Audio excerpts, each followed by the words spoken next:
and welcome or welcome back to the Books Are Everywhere.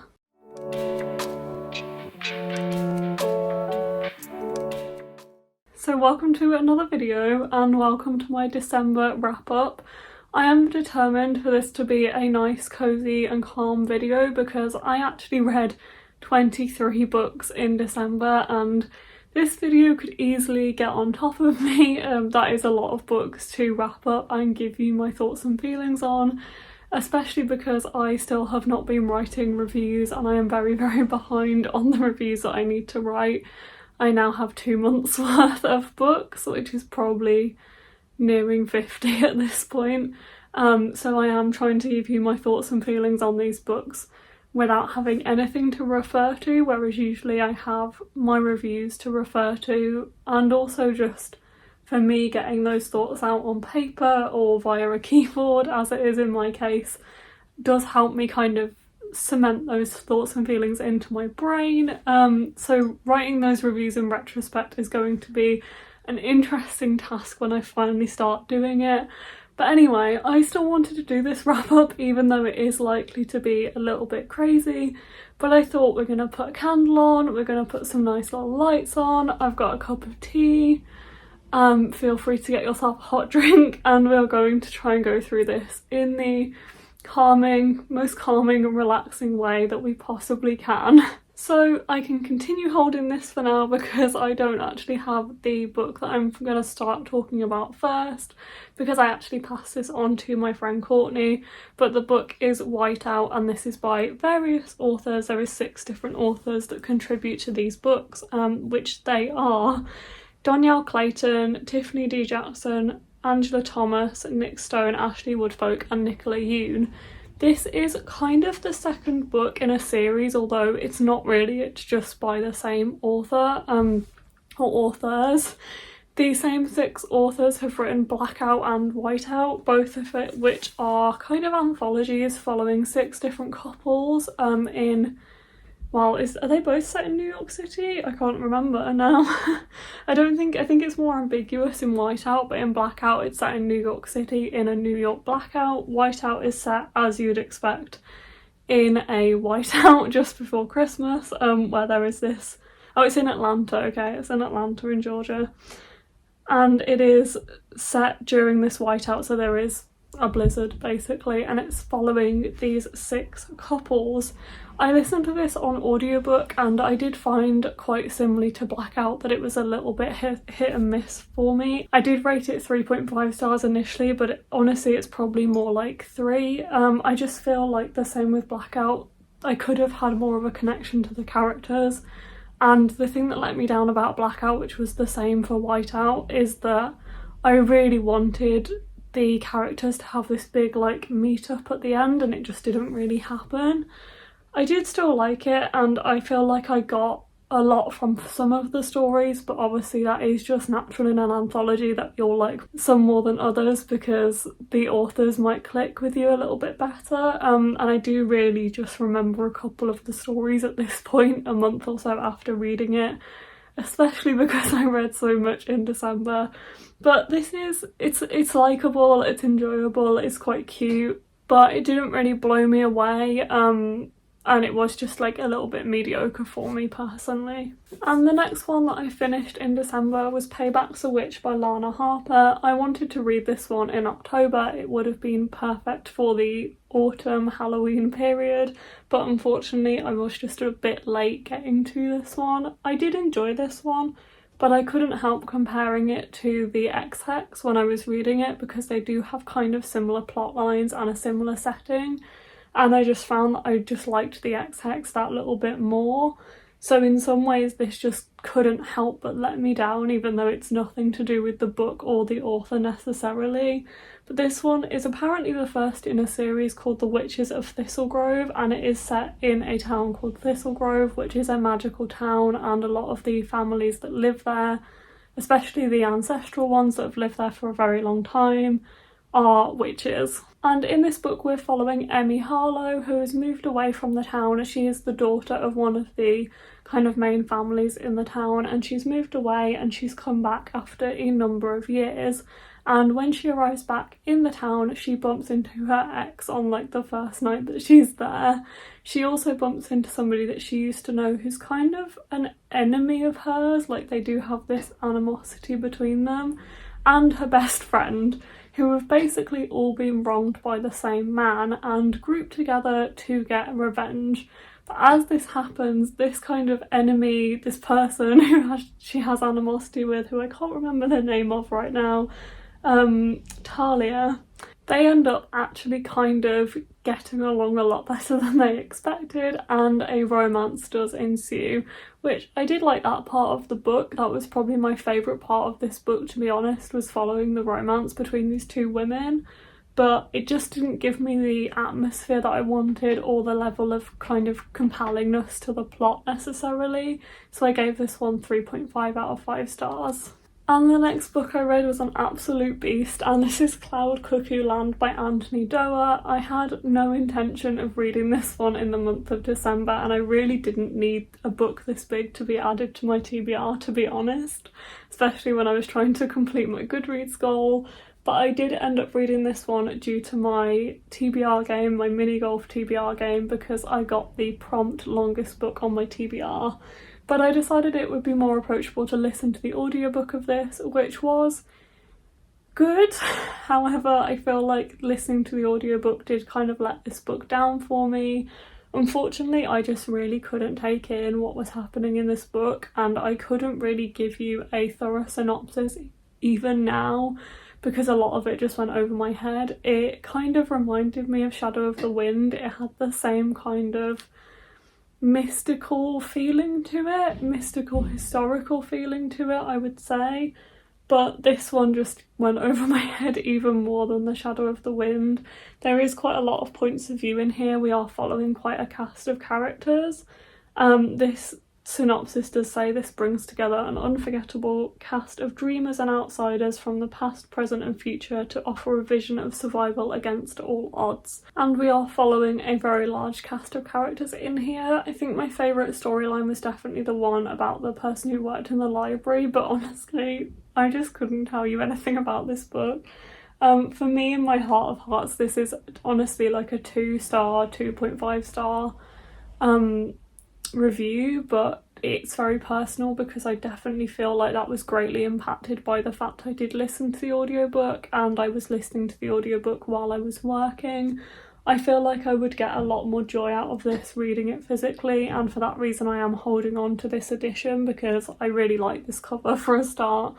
But also I do want to give Anthony Doerr another chance. I have All the Light We Cannot See, which I will definitely be reading physically, and I feel like I could definitely reread this in the future and find that I really enjoy the physical version. This is a very personal review.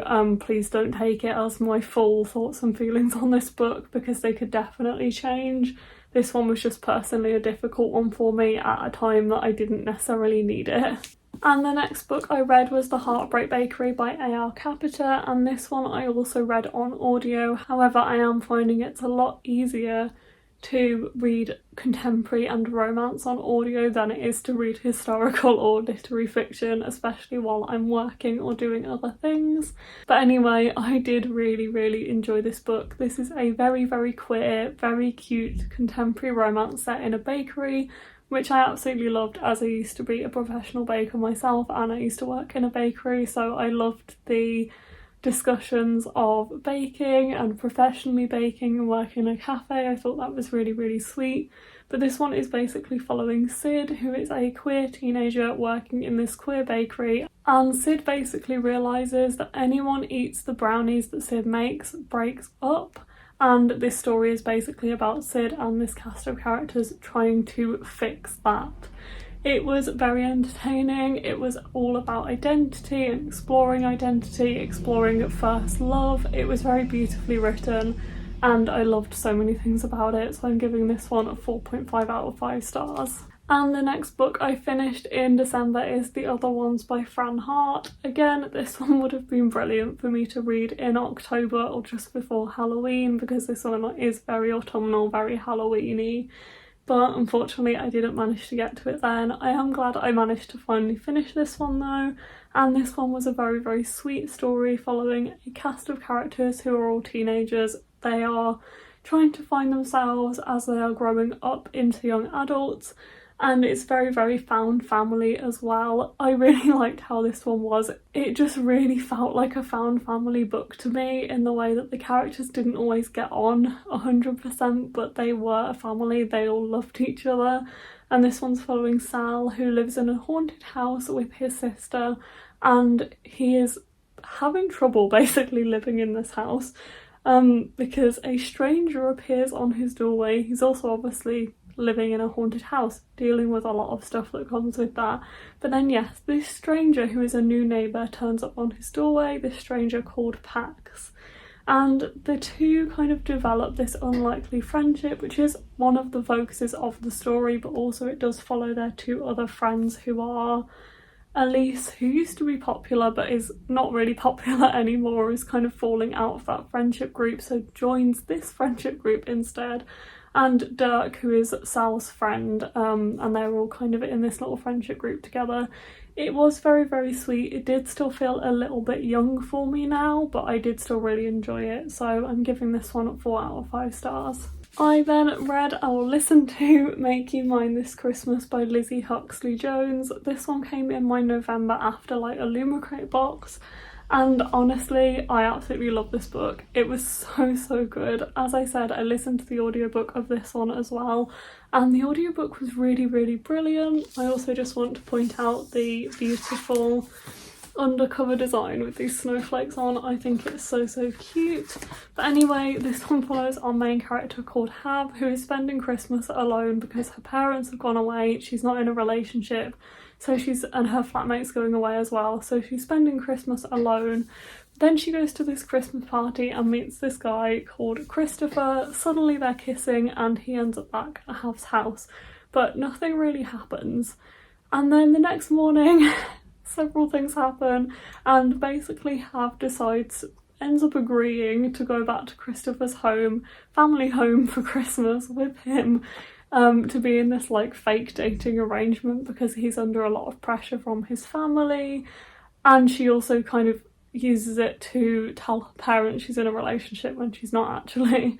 Then on the way to Christopher's house for Christmas, she has a meet cute with a girl at a train station. Then she gets to Christopher's house and the girl turns out to be his sister. It's very, very complicated. It's very drama filled, but in like the best way. In some ways it actually reminded me of Stay Another Day by Juno Dawson, like the same feeling that this family is like trapped in this house over Christmas. However, this is like the adult version in the best way. It's also steamy in places, and I just thought it was brilliant. I couldn't help but root for these characters and I just loved them. So I'm giving this one 5 out of 5 stars. I then read or listened to again The Revelry by Catherine Webber. I am a big fan of Katie Webber's writing. But anyway, I read this one finally and I did like it, but unfortunately it was just a like and not a love for me.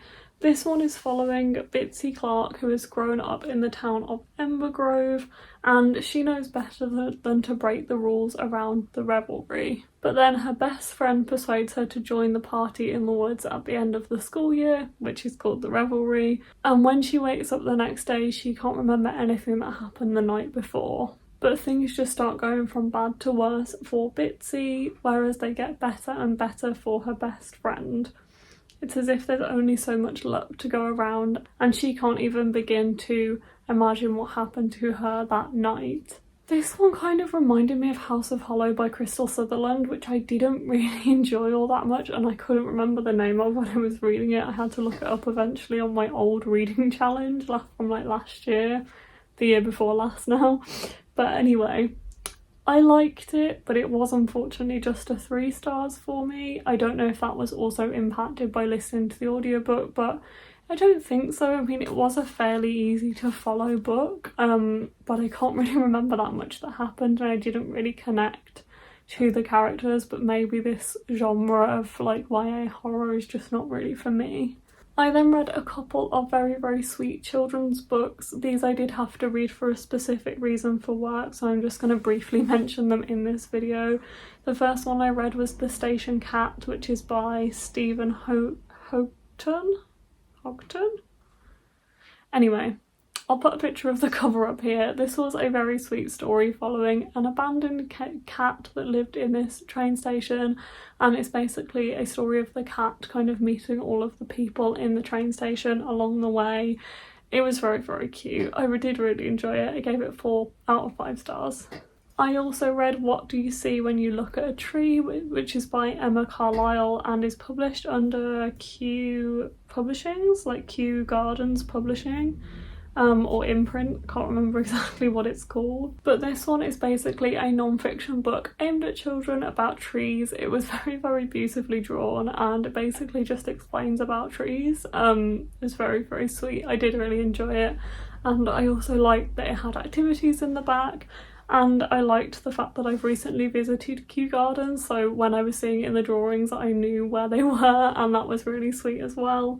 It's very hard to rate picture books, I find, especially non-fiction children's. I find it hard enough to rate adult non-fiction, let alone non-fiction children's picture books. So I gave this one 5 out of 5 stars because I think it is brilliant for the age range and there is a lot that I loved about it. I then read my first 2 Agatha Christie books, mainly because these are Christmas ones and I wanted to be able to read them around the Christmas period. So the first one is The Adventure of the Christmas Pudding by Agatha Christie, and I read this one on audiobook. In fact, I read both of these on audio.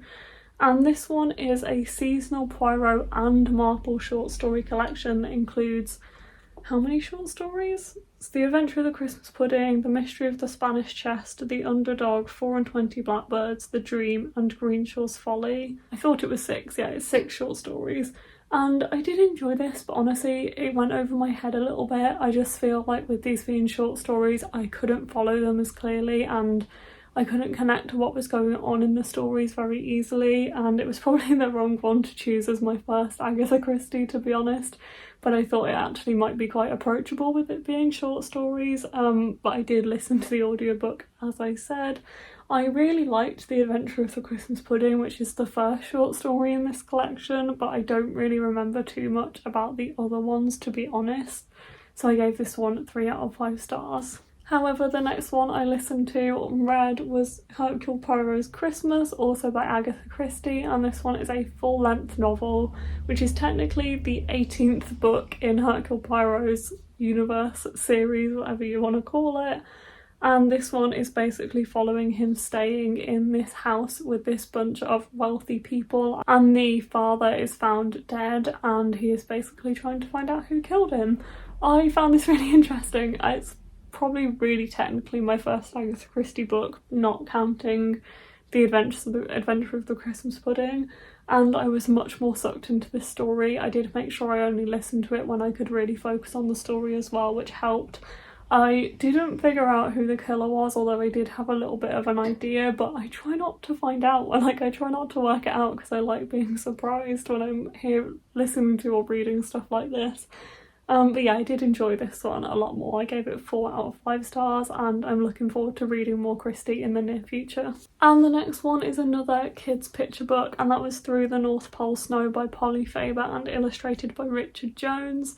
This one was so beautiful. I actually requested this one from the publisher to gift to my boyfriend's nephews for Christmas, and I just decided to read it myself because it was so sweet, so I read it when it arrived. Basically follows this Arctic fox who is like a pet of Father Christmas, and he's meeting Father Christmas, and it follows them throughout the year and then ends on Christmas. If I remember rightly, the illustrations in this were just absolutely stunning and the story was so cute, so I gave this one 5 out of 5 stars as well. I then read Dear Dolly on Love, Life and Friendship by Dolly Alderton. I listened to this one on audio yet again, and this one was sent to me by Penguin, so thank you so much to Penguin. I read Ghost by Dolly Alderton in 2021 and absolutely loved it, so when this one was on offer I requested it straight away. This is basically a collection of agony aunt questions and responses that Dolly's responded to for the column that she does at the Sunday Times and the Sunday Style. And this one was really, really good. It's a collection mostly about relationships and being a woman in relationships and friendships. I just thought it was really, really brilliant. Dolly is a brilliant writer and is great at some of the responses she came up with as well. This is obviously also highly relatable as a woman in my 20s. There was a lot that I could relate to as well. And I think I'm going to have to give this 5 stars. As I said, I do struggle to rate non-fiction because it's a very personal thing and it's something that's more personal to the author as well. But this one was, yeah, very interesting. If you're a fan of Dolly Alderton or Nora Ephron, I would say definitely pick this one up. I then, on a bit of a whim, decided I wanted another Christmas romance and listened to A Merry Little Meet Cute by Julie Murphy and Sierra Simone, because I kept seeing this around and it just looked so cool. So this one was actually really interesting and a funny story. This one follows Bea Hobbs, or Bianca Von Honey, who has a successful career as a plus-size adult film star, but is about to star in this Christmas movie for the Hope Channel, which is very much PG, Hallmark-style Christmas films. And there she ends up working with, what's his name? Nolan Shaw, who is an ex-boy band member and obviously her love interest in this film. So she was also a fan of this boy band when she was younger, and he is a big fan of her adult work. So this was really, really funny in places. Very steamy as expected, but honestly I quite liked the smut. I know some people really, really don't, but I felt like it was quite well done. It did make me laugh in places, like some of the things that the characters came out with in the middle of sex. Like, the one that really sticks in my head is when I think he says "fuck me" and she says "yeah dude," and that really made me like laugh out loud. But honestly, the atmosphere of this, the romance, I couldn't help rooting for it. I love the film set, I love the village town it was set in. I think it was really, really like atmospheric, very Christmassy. There was just a lot that I loved about it, so I gave it 4.5 out of 5 stars. I then decided to go for another Christmas romance, and I went for Just for December by Laura Jane Williams, just because I saw it on the audiobook app that I use, which is Zigzag, and I recognise the author's name as well. And this one is following Evie Bird, who is a romance writer, and her book is being turned into a movie, so she's kind of working on the film set. And it's also following Duke, who is the star of the film, and they are basically encouraged to fake date for the press, and it's following them as they fake date and obviously fall in love. It was sweet, but I just didn't really get the same feeling. I couldn't connect to the characters or the location in the same way as I did in A Very Merry Meet Cute. Did I get it right that time? No, A Merry Little Meet Cute is the previous book that I was talking about. But anyway, I just feel like reading them back to back, although I thought it was a good idea at the time, maybe wasn't a great idea, because I obviously couldn't help but compare them, and I loved A Merry Little Meet Cute so much, so I gave Just for December 3 out of 5 stars. And the next book I picked up was A Christmas Carol by Charles Dickens, and I reread this one for the 3rd time on Christmas Eve, which was very sweet. This is a very short book. If you haven't read it, I'm sure many people will know the story of A Christmas Carol, even if you haven't read it. It's been recreated so many times. But it basically follows Ebenezer Scrooge as he is visited by the ghost of Christmas past, the ghost of Christmas present, and the ghost of Christmas yet to come, or Christmas future, who are revealing things to him about his life and trying to get him to change his ways, basically. It is a very heartwarming story, and I listened to the Neil Gaiman reading of this for the New York Public Library, which, if you haven't come across before, I would highly recommend reading or listening to that version because it's brilliant. My boyfriend Mark introduced me not only to this book but to that version of it as well. It is publicly available, and if I remember I will try and link it in the description box below. It's basically Neil Gaiman doing a reading to an audience for the New York Public Library from this prompt copy that Charles Dickens had when he was alive, and he used to perform the book himself. It is basically an abridged version of the book.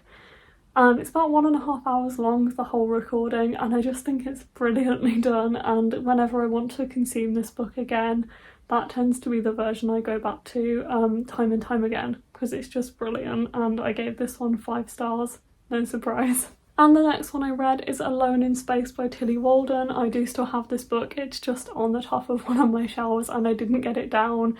But this one is a collection of graphic novels and comics by Tillie Walden, who is an illustrator I have grown to love over the past year. So this one includes The End of Summer, which I hadn't read. I Love This Part, which I had read but I reread. A City Inside, which I hadn't read, and a collection of early sketches and comics that she did from the ages of very young. I can't remember the actual ages that she says in the book, but it might be like 11 to 16 or something like that. I can't remember, very young. Anyway, I really enjoyed this. Obviously, I do find that I like Tillie Walden's more grounded contemporary work than her sci-fi work. I do still find it quite interesting, but The End of Summer and also when I read On a Sunbeam, although I loved it and they're very beautifully done, I just can't connect to them quite as much. But I love this part, I absolutely fell in love with. The same with The City Inside, or A City Inside, I just really loved, and I really enjoyed the comics as well and the little sketches at the end. Really beautifully done. Thank you to Courtney for gifting me this one for Christmas Eve, or the Icelandic tradition of gifting books on Christmas Eve.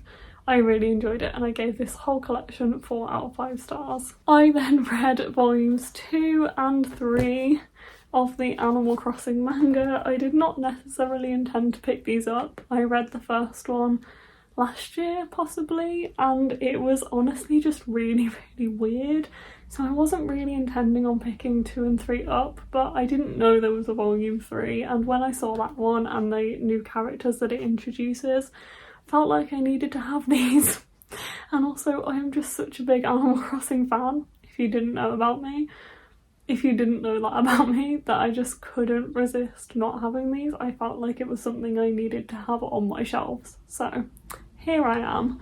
So I read these, and again, these are really weird. This is no different from the first book in the first volume of this manga. These basically follow friends who move to this desert island, and it follows them as they kind of learn how to live on this island. But they are so wacky, like so weird. They obviously are heavily inspired by the Animal Crossing series and introduce a lot of characters and storylines that you see present in the games. And these are based on New Horizons, so the full name of the manga is Animal Crossing New Horizons Desert Island Diaries Volume 1, 2 and 3. But anyway, these are like, they're kind of funny, they're kind of enjoyable if you're a fan of the series. I think maybe they'd be more enjoyable for somebody who didn't know as much about the series as I do, because I just find them a little bit stranger, I think, because I'm such a big fan.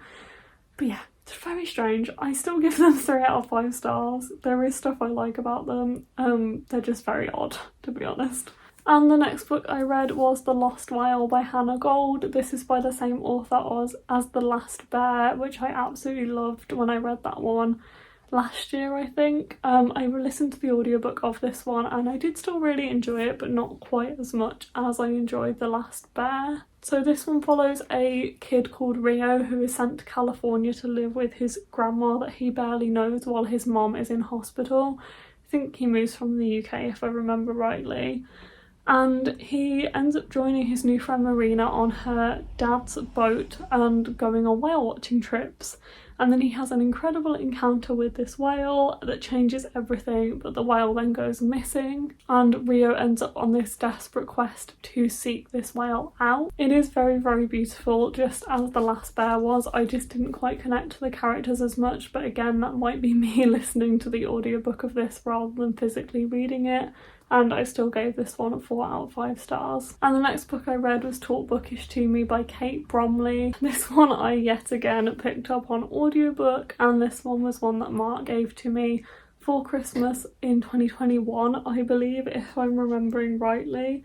But anyway, this is following an author, a best-selling romance novelist who is also a bookstagrammer, which I really loved. And she's facing a block at the end of this book that she's trying to write when she has a deadline.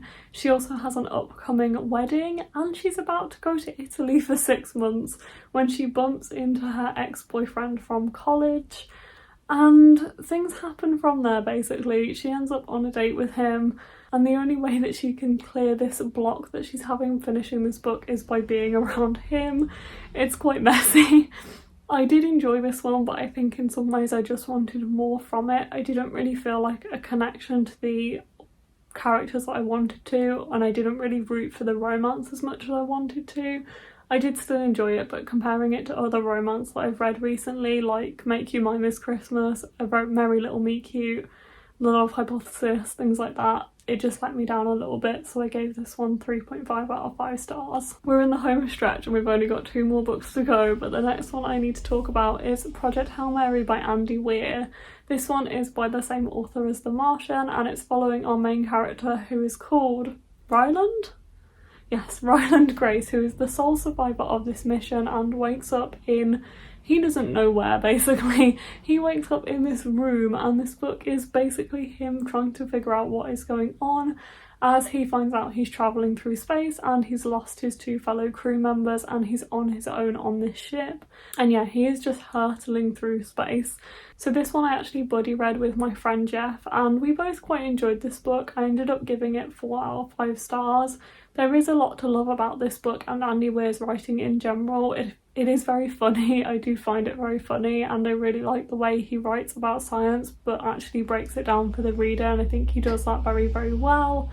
The only thing that we found is he does try and really ramp up the tension and every chapter has a bit of a cliffhanger on the end, but it's also sometimes a little bit predictable and those don't always pay off basically.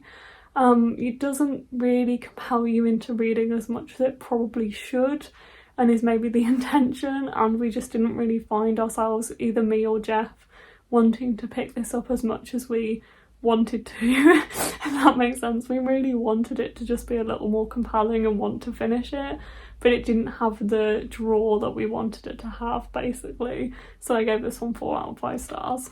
And last but not least, I read The Taking of Jake Livingstone by Ryan Douglas. This one I've seen around ever since it was published and I picked it up recently in a clearance sale and I did enjoy this but I had mixed thoughts and feelings on it. This one is following Jake Livingstone, who is 16 and he sees dead people and he is forced to play out their death in his head over and over again basically. It's also following him as the only black kid in his private school, which he is really struggling with, but then another black kid joins and he ends up kind of making friends with this kid and it's following their story as well as Jake being a medium. It is very dark, it's YA horror, but there is some dark stuff in here. Please look up content warnings if you're going to read it because it also does follow a story of sexual assault that's on the page as well. And it did get darker than I expected it to be honest. I did enjoy this, I just feel like it was trying to tell multiple different stories and it wasn't really sure whether it was going for the horror aspect or the more realistic aspect of this story of him at the school.